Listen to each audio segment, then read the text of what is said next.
Hey everyone, blessings and welcome. In this video, we're going to be discussing spiritually transmitted diseases. But before we get into our topic, I want to invite you to subscribe to this channel if you're not already a subscriber.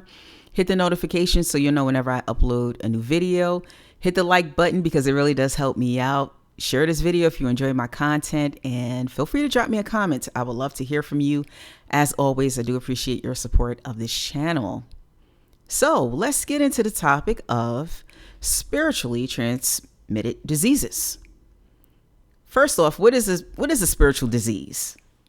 Well, I'm going to start off by saying that we exist because of life.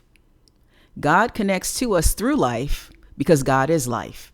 He is the beginning and the end. He is the Alpha and the Omega. The essence of spirit is life. And God connects to us through our spirit and the spirit realm. So basically, anything that takes from your life, steals from your life, degrades your life in any way is a spiritual disease. Because ultimately what it's doing, whatever it is, it's separating you from God, who is the ultimate life force. It's separating you from your divinity. And yes, we do have a divine nature because we were made in the image of God and God is divine. And it's one of the ways of how we connect to God is through that divinity. So that is basically what a spiritual disease is anything that comes to take from your life, to steal from your life, to degrade your life. So we don't want spiritual diseases. We don't want to get disconnected from God. And we want to be able to grow our divine nature and manifest it even stronger, right? So with that said, I would like to talk about 3 different types of spiritually transmitted diseases and these infections that basically come through our soul, because that's the first point of contact is the soul, right? That's how the infection gets in. And once the infection breaks the soul barrier and it gets to the spirit, it's by that point a full-blown spiritual disease. So the first disease that I want to talk about of the spirit is, I'm calling it human transference spirit virus. So it's the human transference of spirit virus. Just so you know, many diseases, spiritual diseases, come through human to human connections and relationships. So basically they come through soul ties. So if you spend a lot of time with a person, become friends with them, if the relationship gets intimate and you're married to the person, girlfriend, boyfriend, best friend, or even if it's even in a group dynamic, you can form a soul tie. And there's different types of soul ties. I believe I did a video on that. You can find it on my channel about soul ties. I really do a deep dive into that topic. Check it out. So there's good soul ties and there's bad soul ties. So with the human transference of spirits virus, they come through the bad soul tie. Right? So, for example, if you are a person who is positive, you're happy-go-lucky, you're gregarious, you like to look at, the good side of life, and you connect to a person, you're friends with a person who is morose, someone who is negative, who looks at the bad side of everything, there's a chance if you spend enough time with that person, if you have formed a soul tie, it can get negative real fast. And whatever they're dealing with, because there's a soul tie presence, can transfer over to you if you're not spiritually strong, if you have a door that's open, if you're not careful, right? So when it comes to this sort of spiritual disease, we have to be very, very careful of the people that we associate with, the people who we let in our lives, the people who we connect to, because if they are spiritually weak if they are dealing with an evil spirit, and some people do, that's plaguing them in their lives, and if they have certain types of issues, those issues can transfer over to us if we're not careful.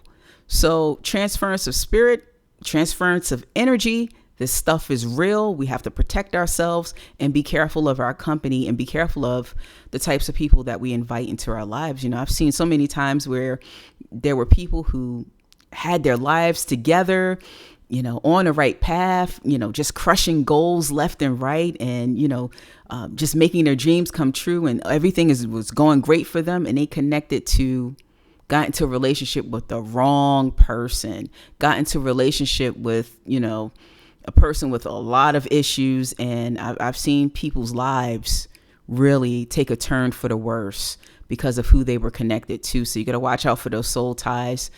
Form a soul tie with somebody. Make sure it's a healthy one, a positive one, because there are good soul ties, and those are the soul ties that actually give us life. And those are the ones that we should have in our lives. But there are negative ones, and that's how transference of spirits happen through soul ties. And one of the quickest ways to transfer a spirit is through intimate relations with somebody.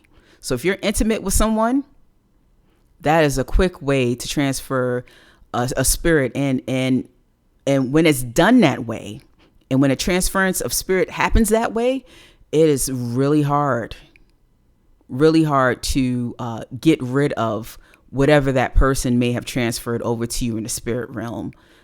You know, there are people who go from relationship to relationship, and they wonder why they keep running into the same type of person, or why they have so many issues on a soul level and on a spiritual level. Is because number one, they're going from person to person, to relationship, and being intimate with these multiple people, and then they haven't broken those old negative soul ties. So if you don't break the soul tie, whatever issue that person transferred over to you is going to stay with you if you don't break the soul tie. And that's a whole nother video. So, you know, intimate relations with a person, yeah, you will pick up whatever that person has.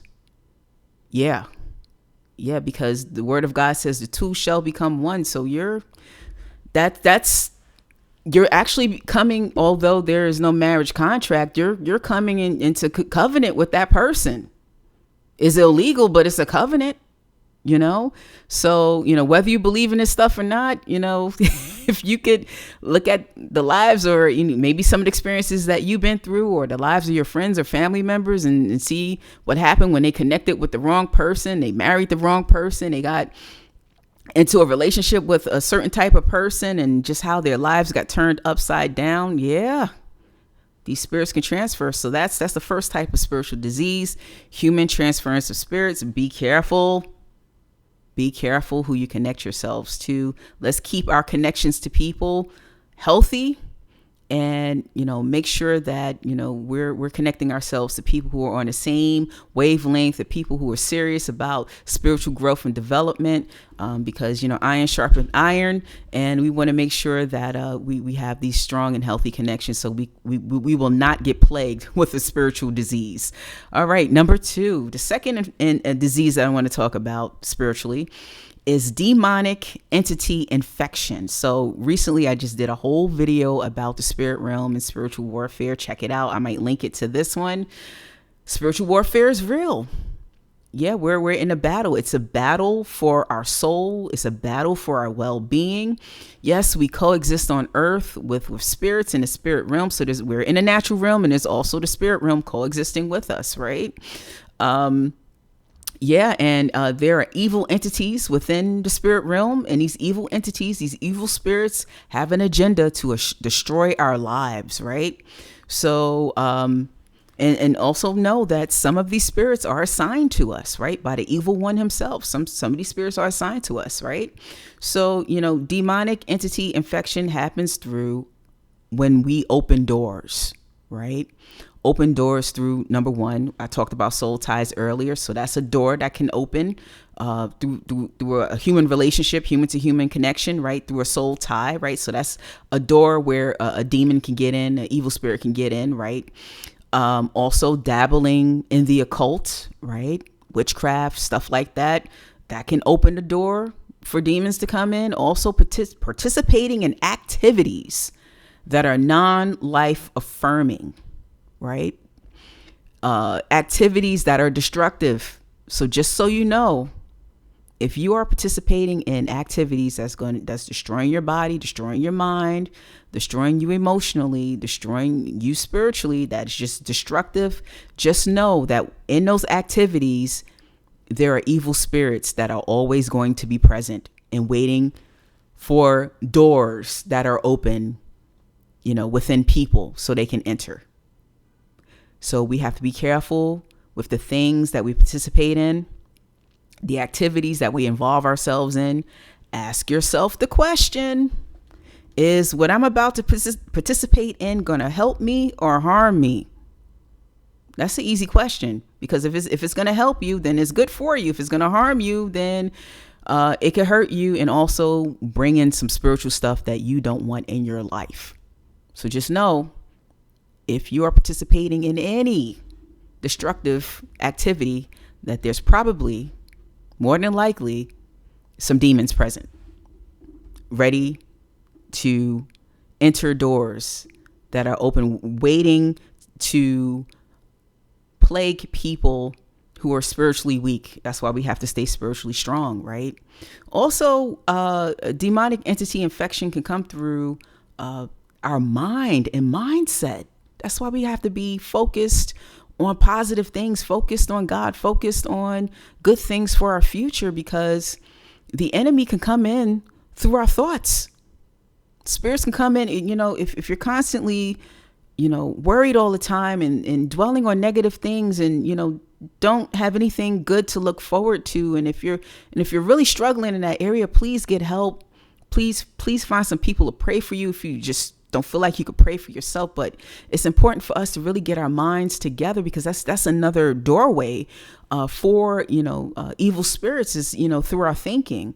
So it's very, very important for us to get our minds together and get our minds healthy, and it could be through professional intervention if necessary, but we have to be very, very, especially in this day and age when we have so many things that we should be concerned about that's happening on the earth, so many things that we're dealing with individually and just as a community globally.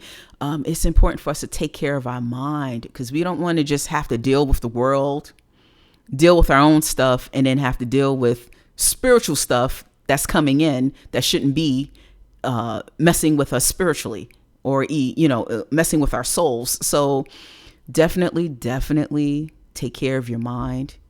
Definitely think about what you're thinking about, because you don't want to leave any doors open. And I'm not saying this to scare anybody or to be extra spooky, but that's one of the ways that the enemy gets in, right? But we can protect ourselves, and I'll talk about that a little bit later.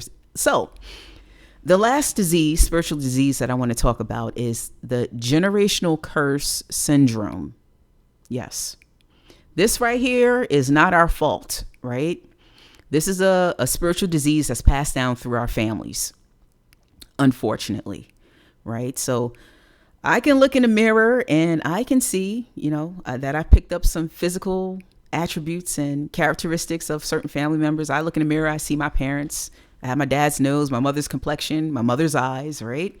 I can also see, other family members, and I can also see my ancestors in the mirror, right? But along with those physical attributes that we picked up from our family and from our parents, right? There's some spiritual stuff that has come down, come down the bloodline and come down the family line, come down the family tree, right? We have, a physical DNA, right? And we also have a spiritual DNA, right? So these unhealthy things can come down through the family, and how you're able to spot that is just look at your family patterns. And for some of us, that can be very easy, right? So for example, if you find that there's a lot of addiction, a lot of alcoholism in your family, that could be a spiritual thing. Not all the time. I want to be clear about that. But if you see a pattern of certain types of addiction, another example I've seen in one family where a lot of the people in the family, they were passing away at a young age. That right there could definitely be spiritual. So stuff like that, right? Not in all cases, but hey, we have to think and consider these things. Am I dealing with a generational curse, right? So yes, it does happen. So we have to look at these patterns. Is there a pattern of addiction? Is there a pattern of certain types of abuse? If you see people being abused in a certain way in your family, generation after generation, there's some spiritual activity going on. There's a generational curse that needs to be broken, right? So we have things that we deal with and that we come to this planet with that was passed down from our parents and our ancestors that is not our fault. But we should know that it can happen, that either it's there within us or we're exposed or predisposed to it. So one of the ways of really tackling this and breaking that curse is to, number one, pay attention to the patterns in your family, the dysfunction that's going on, the things that's not normal, because that's the essence of a spiritual disease. It's dysfunctional. It takes things out of order. It takes us out of order. It takes the order out of our lives, right? And family is the closest thing to us, right? So even if you don't know your mother, even if you never met your father, there's some spiritual stuff they could have passed down on to you. And yeah, we just, these are things that we need to take to prayer or pray about or take it to God in prayer, right? We definitely have to pray over it. And that's one of the ways that we break it. We take it to God, we fast, we pray, we ask God to reveal it if it's not, apparent, or, something that we can see easily, if it's a pattern like that. But these are the things that we have to pray about, right? So the good news about this, although it's not our fault, the generational curse syndrome, it could stop with us, whatever that generational issue is, right? We have the power through God to break any curse, to break any generational curse, to make sure that it doesn't go down to the next generation, that it stops with us, that we're healed from it, right? And that's possible. I've done it. I've seen other people do it. And we definitely have to do the work within our families, because that's what the devil does. He attacks our families. He attacks us. He attacks any form of life, right? And we have to protect our lives. And this is why I decided to talk a bit about spiritually transmitted diseases. So we have, number one, human transference of spirit virus, demonic entity infection, generational curse syndrome. Don't let them in. Break the curses and be healed and be healthy in Jesus' name. And that's my prayer for you. I hope this video has been helpful to you. Take care. God bless. And I will see you in the next one.